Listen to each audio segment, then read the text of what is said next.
Pouvez-vous pardonner à vos parents qui vous ont abandonné dans la rue? Mes propres parents n'ont jamais voulu d'enfant. J'étais enfant unique et ma naissance, comme je l'ai compris plus tard, était plutôt un accident. D'après mes proches, mes premières années furent plutôt heureuses. Mais lorsque j'ai commencé à perdre mes adorables traits de bébé, leur intérêt pour moi s'est progressivement estompé. Ils étaient tous deux complètement absorbés par leur travail et par leur propre entreprise, qu'ils avaient créée ensemble. Cette entreprise était leur vraie vie, et je suis toujours passé au second plan. Tous mes autres proches vivaient à l'étranger, et je n'ai presque rien su d'eux jusqu'à l'âge adulte. J'ai donc passé toute mon enfance sans le soutien d'une famille nombreuse. J'ai été pratiquement élevé par la télévision et les enseignants.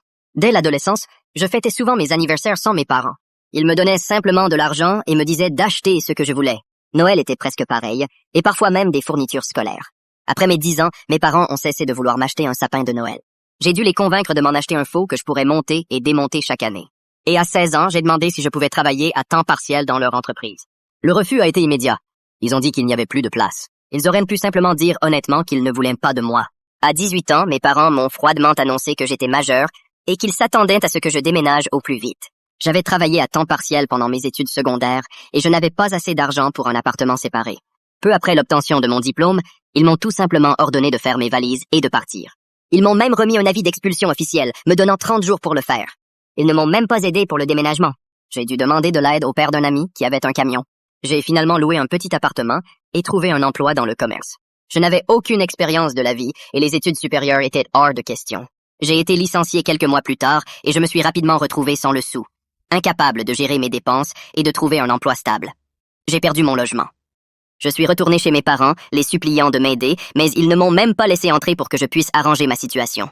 Je me suis retrouvé à la rue, vivant sous une tente dans le jardin de quelqu'un pendant l'hiver. Tous mes amis étaient à l'université, et j'étais une fille fauchée qui acceptait n'importe quel travail pour survivre. Mon salut est venu de la voisine de mes parents, qui a découvert que je vivais sous une tente et m'a proposé un abri temporaire. Elle a convaincu mes parents de révéler les coordonnées d'autres membres de ma famille, avec lesquels je n'avais aucun contact. Mes parents étaient très réticents, probablement par peur d'être jugés pour avoir mis leur propre fille à la porte. Finalement, ils m'ont donné une liste de contacts et m'ont dit de ne plus jamais les contacter. Heureusement, j'ai pu appeler mes grands-parents paternels. Ils étaient surpris et heureux d'avoir de mes nouvelles, car ils ne m'avaient pas vu depuis l'enfance. Lorsqu'ils ont découvert ma situation, ils m'ont immédiatement accueilli. Ils sont devenus mes vrais parents. Mes parents ne m'ont même pas accompagné à l'aéroport. Je n'ai eu aucun contact avec eux pendant près de 10 ans. Mes grands-parents méprisaient mes parents pour la façon dont ils me traitaient et les ont même exclus de leur testament. J'entendais dire que mes parents étaient malheureux, mais je m'en fichais, car ils étaient plutôt riches. Quelle erreur! Après environ 1 an de vie chez mes grands-parents, j'ai pu m'inscrire dans un collège communautaire. J'ai obtenu mon diplôme, trouvé un bon emploi, et ils ont fini par me proposer de me vendre leur maison pour que je puisse prendre ma retraite en Arizona. J'étais triste de leur dire au revoir, mais j'étais heureuse de l'acheter pour 1/3 de sa valeur. Mon travail à l'époque m'obligeait à voyager, ce qui me permettait de voyager pendant des semaines. Un jour, fin 2020, en rentrant chez moi après 2 semaines d'absence, j'ai trouvé une grande camionnette blanche dans mon allée que je ne reconnaissais pas. J'allais appeler la police quand j'ai remarqué le logo de l'entreprise de mes parents sur le côté. J'étais terrifiée à l'idée que mes parents aient cambriolé ma maison. Ils ont eu l'audace de m'accueillir comme si nous étions de vieux amis. Je leur ai immédiatement dit de partir, mais ils ont refusé, prétextant que c'était la maison de leurs parents. J'ai répondu que ce n'était plus la leur, puisqu'ils me l'avaient vendue à leur retraite. J'ai ajouté qu'ils l'auraient su s'ils s'étaient intéressés un tant soit peu à ma vie, mais qu'au lieu de cela, ils m'avaient abandonné comme un chiot dans les bois, sans expérience de la vie, il y a 10 ans. La dispute a repris, mais ils ont catégoriquement refusé de partir. Mon père a déclaré que puisque c'était la maison de ses parents, lui et ma mère avaient parfaitement le droit d'y vivre quand ils le voulaient. Ne voulant plus entendre ces absurdités, je suis allé dans ma chambre, je me suis enfermé et j'ai appelé la police. Cependant, lorsque la police est arrivée, elle était impuissante. Mes parents prétendaient avec assurance qu'ils vivaient ici depuis assez longtemps pour obtenir un permis de séjour, ce qui était un mensonge éhonté. Malheureusement, je n'avais aucune vidéo de vidéosurveillance prouvant leur absence depuis des mois, et mes voisins non plus. Il s'est avéré que c'était ma parole contre la leur quant à la durée réelle de leur présence. Ils sont allés plus loin, affirmant à la police que nous avions un bail verbal et que je tentais de les expulser illégalement sans aucune raison. La police a considéré cela comme un conflit familial et leur a conseillé de déposer une demande d'expulsion. Comme nous étions en 2020, la procédure judiciaire a été retardée en raison de la pandémie. Pendant ce temps, mes parents vivaient dans ma maison sans payer de loyer.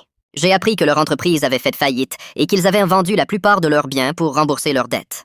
Il ne leur restait que leur camionnette et quelques effets personnels. Ils espéraient vivre gratuitement chez moi le plus longtemps possible. Ils ont trouvé du travail. Mon père est devenu chauffeur-livreur et ma mère conseillère commerciale. Ils gagnaient de l'argent, mais la seule chose qu'ils acceptaient était de payer une partie des charges. Ils me remettaient simplement une facture de $100 par mois et me disaient que je devais être reconnaissante qu'ils payent quelque chose. Lorsque j'ai essayé de négocier le loyer, ils m'ont dit que je leur devais de l'argent pour toutes les années où ils m'avaient soutenu et que je devais être reconnaissante qu'ils ne me demandent pas de remboursement. Devant mon objection, ils ont menacé de me couper toute aide financière. J'étais tellement perdu que j'ai fini par appeler mes grands-parents. Très contrariés, ils ont essayé de parler à mes parents, mais ils ont continué à insister sur leur droit de rester chez moi. Mon grand-père a dit qu'il regrettait ce qui s'était passé et que s'il ne m'avait pas vendu la maison, cela ne serait pas arrivé. Je lui ai assuré de ne pas s'inquiéter et que j'avais déjà déposé une demande d'expulsion. Mon père était absent la plupart du temps, travaillant comme livreur 6 jours par semaine, un travail qu'il détestait. Ma mère, quant à elle, essayait de prendre en charge la maison pendant son temps libre. Elle a exigé la permission de réaménager le salon et a même essayé de me forcer à lui céder, ainsi qu'à mon père, la chambre principale, arguant qu'ils étaient mes parents et méritaient mieux. J'ai rejeté ces 2 demandes, affirmant qu'ils ne méritaient rien et que je ne leur devais rien. Finalement, 4 mois plus tard, début 2021, j'ai pu obtenir une audience d'expulsion.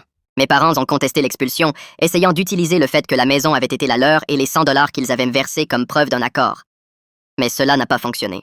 Le juge a ordonné leur expulsion dans les 30 jours, car ils n'avaient aucun droit légal sur ma propriété. Après le procès, ils sont venus me voir et m'ont dit combien ils étaient déçus que je m'en sois donné à 100. Je n'ai pas pu m'empêcher de rire. Je les ai traités d'hypocrites, leur rappelant que c'était exactement ce qu'ils m'avaient fait.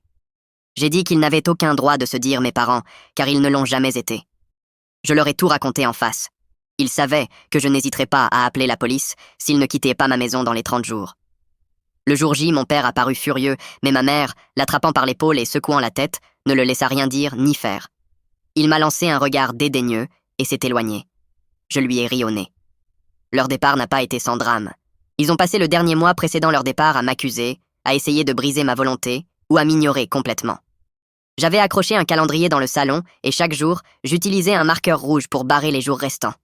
Cette date, le 2 mars, était entourée d'un grand cercle rouge. Ils ont attendu le dernier moment, le jour même où ils devaient me quitter définitivement ma maison, avant de se décider. Le plus drôle, et peut-être le plus triste, c'est qu'ils étaient tellement confiants dans leur victoire et dans ma complaisance qu'ils n'ont même pas pris la peine de chercher un autre logement jusqu'à ce que le tribunal rende une ordonnance d'expulsion. Ma mère a dû chercher désespérément des solutions après cela et a fini par trouver un minuscule studio exigu dans une ville voisine, la seule chose qu'elle ait pu trouver en si peu de temps. L'ironie, c'est que leur situation était presque identique à la mienne à 18 ans. J'ai même emmené ma mère visiter l'appartement une fois. C'était absolument horrible.